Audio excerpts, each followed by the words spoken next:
ഹോണറിൻ്റെ honour magic V flip 2 എന്ന പുതിയൊരു flip phone launch ചെയ്യാൻ പോകുന്നുണ്ട്. ഈ ഒരു ഫോണിൻ്റെ ലോഞ്ച് ഡേറ്റ് ഇപ്പോൾ ഒഫീഷ്യലായിട്ട് കൺഫേം ആയിട്ടുണ്ട്. പിന്നെ ഫീച്ചേഴ്സിനെ പറ്റിയിട്ടുള്ള പല കാര്യങ്ങളും ഇപ്പം അറിയാനും കഴിഞ്ഞിട്ടുണ്ട്. എന്തായാലും ഈ ഒരു വീഡിയോയിൽ നമ്മൾ നോക്കാൻ പോകുന്നത് ഹോണർ മാജിക് വി ഫ്ലിപ്പ് 2 എന്നുള്ള ഫ്ലിപ്പ് ഫോണിനെ പറ്റിയിട്ടാണ്. പിന്നെ വീഡിയോ തുടങ്ങുന്നതിന് മുമ്പ് പറയാനുള്ളൊരു കാര്യം എന്താ വെച്ചാൽ, ഇതുപോലെ നിങ്ങളുടെ സ്വന്തം ഫോട്ടോ അല്ലെങ്കിൽ നിങ്ങൾക്ക് ഇഷ്ടപ്പെട്ട ഡിസൈൻ പ്രിന്റ് ചെയ്തിട്ടുള്ള മൊബൈൽ കേസുകൾ അഫോർഡബിൾ ആയിട്ടുള്ള പ്രൈസ് റേഞ്ചിൽ വേണം എന്നുണ്ടെങ്കിൽ ഇവിടെ ഒരു വാട്സപ്പ് നമ്പർ കൊടുക്കുന്നുണ്ട്. താഴെ ഡിസ്ക്രിപ്ഷനിലും കമൻറ്റ് ബോക്സിലും ആ ഒരു വാട്സപ്പ് നമ്പർ കാണാം, നിങ്ങൾക്ക് കോൺടാക്റ്റ് ചെയ്യാവുന്നതാണ്. അപ്പം നമ്മൾ ആദ്യം ഫീച്ചേഴ്സും കാര്യങ്ങളൊക്കെ നോക്കുകയാണെന്നുണ്ടെങ്കിൽ ഡിസ്പ്ലേയുടെ കാര്യത്തിൽ ഫ്ലിപ്പ് ഫോണാണ്, അതുകൊണ്ട് തന്നെ 2 ഡിസ്പ്ലേ ഇതിൽ വരുന്നതായിരിക്കും. ഇപ്പം ഉള്ളിൽ അത്യാവശ്യം വലിയ 6.82 ഇഞ്ചിൻ്റെ 1.5K റെസൊല്യൂഷനിൽ വരുന്ന ഡിസ്പ്ലേ ആയിരിക്കും വരിക. OLED പാനൽ ഇതിൽ വരുന്നതായിരിക്കും. പിന്നെ LTPO എന്നുള്ള ഫീച്ചർ ഇതിൽ സപ്പോർട്ട് ചെയ്യും. അതായത് റിഫ്രഷ് റേറ്റ് 1 ഹെർട്സിൻ്റെയും 120 ഹെർട്സിൻ്റെയും ഇടയിലായിട്ട് അഡ്ജസ്റ്റ് ചെയ്യാൻ കഴിയുന്നതായിരിക്കും. പിന്നെ 120 ഹെർട്സിൻ്റെ റിഫ്രഷ് റേറ്റ് ആയിരിക്കും ഇതിൽ മാക്സിമം സപ്പോർട്ട് ചെയ്യുക. ഈ ഒരു ഡിസ്പ്ലേയിൽ പഞ്ചോൾ ഡിസൈൻ വരുന്നതായിരിക്കും. പഞ്ചോൾ വരിക ടോപ്പ് സെൻറ്റർ ഭാഗത്തായിട്ടായിരിക്കും. പിന്നെ ഈ ഒരു ഡിസ്പ്ലേയിൽ UTG ഗ്ലാസിൻ്റെ പ്രൊട്ടക്ഷനൊക്കെ ആയിരിക്കും വരിക. 4320 ഹെർട്സിൻ്റെ PWM ഡിമ്മിംഗ് എന്നുള്ള ഫീച്ചറൊക്കെ ഇതിൽ സപ്പോർട്ട് ചെയ്തായിരിക്കും. എടുത്തു പറയേണ്ട കാര്യം എന്ന് പറയുന്നത് ഈ ഒരു ഡിസ്പ്ലേ നമുക്ക് ഫോൾഡ് ചെയ്യാൻ കഴിയുന്നതായിരിക്കും. ഇനി ഈ ഒരു ഡിസ്പ്ലേ ഫോൾഡ് ചെയ്ത് കഴിഞ്ഞാൽ ഫോണിൻ്റെ ഒരു ഹാഫിലായിട്ട് ചെറിയ 4 ഇഞ്ചിൻ്റെ ഒരു ഫുൾ HD+ ഡിസ്പ്ലേ ആയിരിക്കും വരിക. ഇതിലും OLED ഡിസ്പ്ലേ തന്നെ ആയിരിക്കും വരിക. LTPO എന്നുള്ള ഫീച്ചർ ഇതിലും സപ്പോർട്ട് ചെയ്യും. അതായത് റിഫ്രഷ് റേറ്റ് 1 ഹെർട്സിൻ്റെയും 120 ഹെർട്സിൻ്റെയും ഇടയിലായിട്ട് അഡ്ജസ്റ്റ് ചെയ്യാൻ കഴിയും. ഇതിൽ മാക്സിമം 120 ഹെർട്സിൻ്റെ റിഫ്രഷ് റേറ്റ് ആയിരിക്കും സപ്പോർട്ട് ചെയ്യുക. പിന്നെ 4 ഇഞ്ചിൻ്റെ സ്ക്രീൻ സൈസ് എന്ന് പറയുന്നത് ഫ്ലിപ്പ് ഫോണുകളിൽ അത്യാവശ്യം നല്ലൊരു സ്ക്രീൻ സൈസ് ഒക്കെ തന്നെയാണ്. അത്യാവശ്യം വലിയൊരു സ്ക്രീൻ സൈസ് എന്ന് പറയാം ഇപ്പം പുറത്തുള്ള ഡിസ്പ്ലേയുടെ കാര്യം വെച്ച് നോക്കുമ്പോൾ. പിന്നെ 3840 ഹെർട്സിൻ്റെ PWM ഡിമ്മിംഗ് എന്നുള്ള ഫീച്ചറൊക്കെ ഇതിൽ സപ്പോർട്ട് ചെയ്യുന്നതായിരിക്കും. അപ്പോൾ ഡിസ്പ്ലേ ഫീച്ചേഴ്സ് മൊത്തത്തിൽ നോക്കുമ്പോൾ അത്യാവശ്യം നല്ല ഡിസ്പ്ലേ ഫീച്ചേഴ്സും കാര്യങ്ങളൊക്കെ തന്നെ ഇതിൽ വരുന്നതായിരിക്കും. Side mounted finger print sensor ഇതിൽ വരും.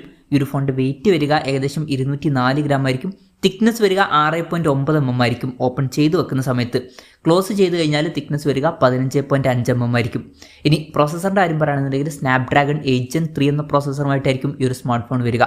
ഇപ്പം ഈ ഒരു പ്രോസസ്സർ എന്ന് പറയുന്നത് ഏറ്റവും ലേറ്റസ്റ്റ് ആയിട്ടുള്ള ഫ്ലാഗ്ഷിപ്പ് പ്രോസസ്സർ എന്നല്ല, എന്നാലും തൊട്ട് മുമ്പുള്ള ഫ്ലാഗ്ഷിപ്പ് പ്രോസസ്സറാണ്. അപ്പം അത്യാവശ്യം നല്ല പെർഫോമൻസ് കിട്ടേണ്ടതാണ്, പക്ഷേ ഏറ്റവും ലേറ്റസ്റ്റ് ആയിട്ടുള്ള ഫ്ലാഗ്ഷിപ്പ് പ്രോസസ്സർ അല്ല എന്നുള്ള ഒരു കാര്യം വരുന്നുണ്ട്.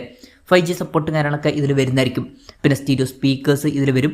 Android 15 ബേസ് ആയിട്ടുള്ള സോഫ്റ്റ്വെയർ ആയിരിക്കും ഇതിൽ വരിക. ക്യാമറയുടെ കാര്യം പറയുകയാണെന്നുണ്ടെങ്കിൽ ഫോണിൻ്റെ പിന്നിൽ ഡ്യുവൽ ക്യാമറ സെറ്റപ്പ് വരുന്നതായിരിക്കും. 200 മെഗാപിക്സലിൻ്റെ 1.9 അപ്പേഴ്സിൽ വരുന്ന മെയിൻ ക്യാമറ സെൻസറൊക്കെ ഇതിൽ വരുന്നതായിരിക്കും. വോയിസിൻ്റെ സപ്പോർട്ടൊക്കെ ഉണ്ടായേക്കാം. പിന്നെ 50 മെഗാപിക്സൽ അൾട്രാ വൈഡ് ആംഗിൾ ലെൻസും ഇതിൽ വരുന്നതായിരിക്കും. ഫ്രണ്ടിൽ 50 മെഗാപിക്സൽ സെൽഫി ക്യാമറയും വരുന്നതായിരിക്കും.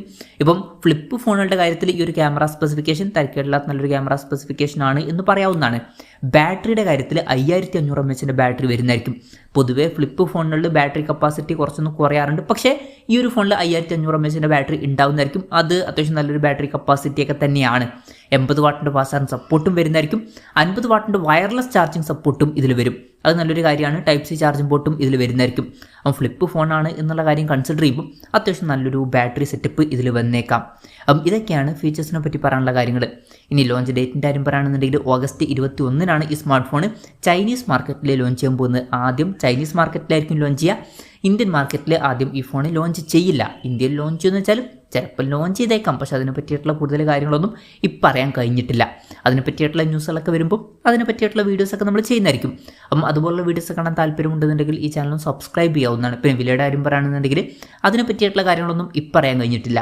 എന്നാലും ഈ ഒരു സ്മാർട്ട് ഫോൺ ഇന്ത്യൻ മാർക്കറ്റിലൊക്കെ ലോഞ്ച് ചെയ്യുകയാണെന്നുണ്ടെങ്കിൽ നമുക്ക് ഒരു 90,000 രൂപ പ്രൈസ് റേഞ്ചിലൊക്കെ ആയിട്ട് എക്സ്പെക്ട് ചെയ്യാവുന്നതാണ്. കൺഫർമേഷൻസ് ഒന്നുമില്ല, ജസ്റ്റ് നമ്മുടെ എക്സ്പെക്ടേഷൻ പറഞ്ഞു എന്നേ ഉള്ളൂ.